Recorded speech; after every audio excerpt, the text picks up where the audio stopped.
Administration అనేటటువంటి దాన్ని పెంట పెంట చేసి రాజకీయాల వైపుకి తీసుకెళ్తే ఎలాంటి దరిద్రమో ఇప్పుడు అర్థమవుతుంది.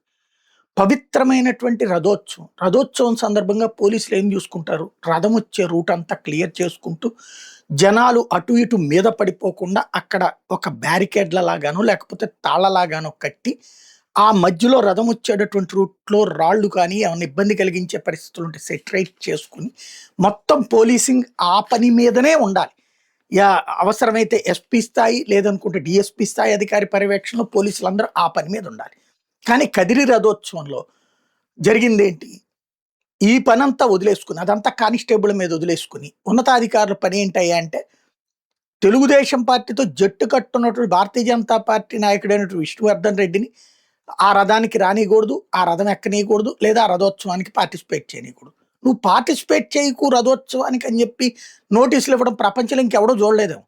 ఏదో అన్యమతస్తులనో లేకపోతే ఏ తీవ్రవాద భావజాలికులనో నాస్తికులనో హేతువాదులనో రావద్దన్నారంటే ఒక అర్థం ఉంది. అదే గ్రామానికి సంబంధించి అదే ప్రాంతానికి సంబంధించినట్టు అదే ఊరికి సంబంధించినటువంటి వ్యక్తి రథోత్సవానికి రావద్దు, నువ్వు వస్తే గొడవలు అవుతాయి అని చెప్పడం ఏంటో అర్థం కాలేదు. అది కూడా కూటమిలో ఉండగా అంటే పోలీసులు ఈ పని మీద ఉన్నారు.